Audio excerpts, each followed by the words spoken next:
हलाला के नाम पर हर रोज मेरा जिस्म लूटा जाता था। मेरे पति ने गलती से अपने मुंह से 3 तलाक बोल के मुझे तलाक दे दिया था। लेकिन मेरे पति मुझसे बहुत प्यार करते थे। फिर उन्हें एहसास हुआ कि मैं यह गुस्से में क्या बोल दिया। मेरे ससुर ने यह 3 तलाक शब्द सुन लिए थे तो उन्होंने मेरे पति से कहा, अब यह तुम्हारे साथ नहीं रह सकती, यह गलत होगा। और मेरे ससुर बोले, अगर तुम्हें मेरे बेटे के साथ रहना है तो तुम्हारा हलाला होना जरूरी है। दुख की बात यह थी कि मेरा हलाला मेरे अपने ही ससुर के साथ होने वाला था और हलाला के लिए मेरे पति भी राजी हो गए थे। हेलो दोस्तों, मेरा नाम रिहाना है। मैं दिखने में किसी हुस्न परी से कम नहीं थी। मेरी शादी एक अच्छे खानदान में हुई थी। मेरे पति का नाम सोहेल है और मेरे पति बिजनेसमैन है। हम एक दूसरे को बहुत प्यार करने लगे थे। ना वह मेरे बिना रह पाते थे, ना मैं उनके बिना रह पाती थी। हम दोनों का प्यार इस कदर चढ़ा कि मेरे पति बिजनेस में कुछ ज्यादा ही लापरवाह हो गए थे। वह घर से ऑफिस तो जाते थे, लेकिन मेरे बिना रह नहीं सकते थे। हमारी शादी को महज 4 महीने हुए थे। धीरे धीरे उनका बिजनेस में घाटा होने लगा और मेरे ससुर जानते थे कि बिजनेस में घाटा क्यों हो रहा है, क्योंकि मेरे पति ऑफिस जाकर काम में ध्यान नहीं देते थे। तो मेरे ससुर ने मेरे पति से कहा, जब से तुम्हारी शादी हुई है तुम्हारा बिजनेस में मन नहीं लग रहा है, तुम बहू से बातें करना कम कर दो और बिजनेस में ध्यान दो। धीरे धीरे हमारे घर का माहौल खराब होता गया। एक दिन की बात है, जब मैं और मेरे पति बात कर रहे थे और बातों बातों में हमारी कब लड़ाई हो गई पता नहीं चला और उनके मुंह से 3 बार तलाक निकल गए। 3 तलाक शब्द सुनते ही मेरे ससुर हमारे बेडरूम में चले आए और सोहेल से कहा, बेटा यह क्या बोल रहे हो तुम? यह तुमने क्या बोल दिया? जब मेरे पति को यह एहसास हुआ तब बोले, यह मेरे मुंह से मैंने क्या बोल दिया? हमारे अलावा यह किसी और ने सुना नहीं है, इस बात को यही खत्म करते हैं। लेकिन मेरे ससुर बोले, बेटा यह गलत है। रिहाना अब तुम्हारी बीवी नहीं है, अब रिहाना को उसके घर जाना ही पड़ेगा।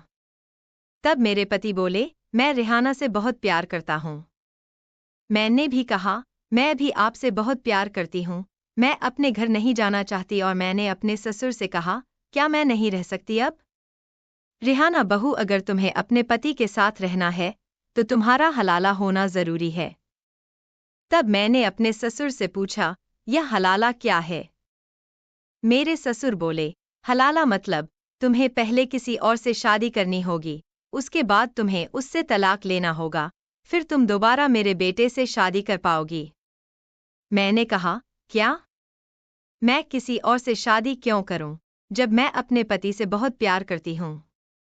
तब मेरे पति ने कहा, रिहाना पिताजी सही कह रहे हैं, तुम्हारा हलाला होना जरूरी है, नहीं तो समाज से हमें बेदखल कर दिया जाएगा। मैंने कहा, ठीक है, लेकिन मेरी शादी किसके साथ होगी और मुझे उसके साथ कब तक रहना पड़ेगा? मेरे ससुर बोले, अगर तुम्हें इसी घर में रहना है तो तुम मुझसे शादी कर लो। मैंने कहा, आप मेरे पिता समान है, मैं आपसे शादी नहीं कर सकती। तब मेरे पति बोले, पिताजी सही कह रहे हैं, अगर तुमने किसी और से शादी की और उसने तुम्हें तलाक नहीं दिया तो क्या करोगी तुम? अब मैं भी राजी हो गई और कुछ ही दिनों में मेरे ससुर से शादी हो गई। अब हमारे रिश्ता के मायने बदल गए थे।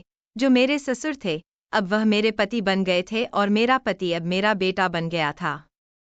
आज मेरी सुहागरात थी तो मेरे ससुर मेरे कमरे में आए और वह मेरे साथ सो गए।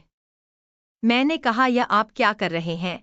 तब वह बोले, अब तुम मेरी बीवी हो, मैं तुम्हारे साथ नहीं सोऊंगा तो और कौन सोएगा, और जब तक मैं तुम्हारे साथ कुछ नहीं करूंगा तब तक हलाला नहीं होगा। तब मैंने अपने ससुर यानी मेरे पति से कहा, नहीं, मैं आपके साथ यह सब कुछ नहीं कर सकती। मेरे ससुर तुरंत बाहर गए और मेरे पति यानी जो रिश्ते में अब मेरा बेटा है और कहने लगे, बेटा रिहाना तो मुझे कुछ करने ही नहीं दे रही, जब तक वह मेरे साथ पति पत्नी वाला रिश्ता नहीं निभाएगी तब तक हलाला नहीं होगा।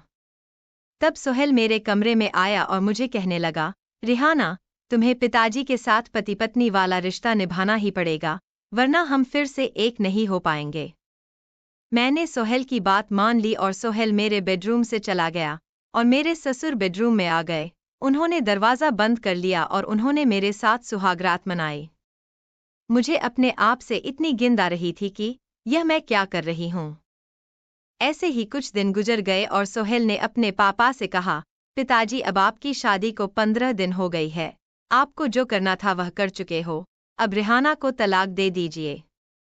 मेरे ससुर यानी मेरे पति ने सोहेल से कहा, बेटा उस दिन तो तुमने रिहाना को मना लिया था, लेकिन अब तक हमारे बीच ऐसा कुछ हुआ नहीं है, जब तक ठीक से हलाला नहीं होगा तब तक मैं उसे तलाक नहीं दे सकता।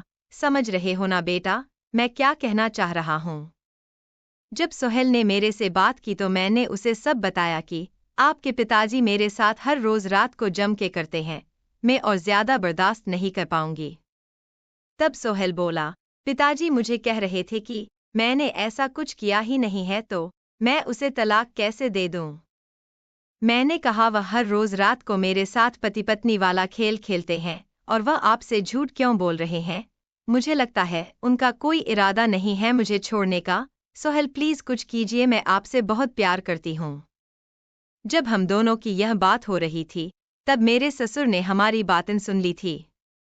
रात को जब खाने के टाइम पर हम तीनों साथ में बैठे तब सोहेल ने अपने पिताजी से कहा, पिताजी आप मुझसे छुपा क्यों रहे हैं, जब आपकी और रिहाना के साथ सब कुछ हो गया है तो आप उसे तलाक क्यों नहीं दे रहे।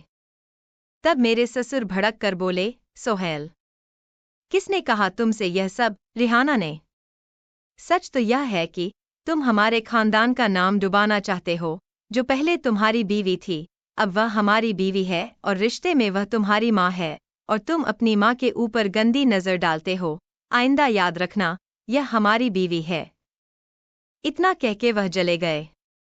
तकरीबन रात के 11 बजे थे और मेरे ससुर यानी मेरे पति अब मेरे कमरे में आए और उन्होंने मेरे साथ जबरदस्ती क्रिकेट खेलना चालू कर दिया।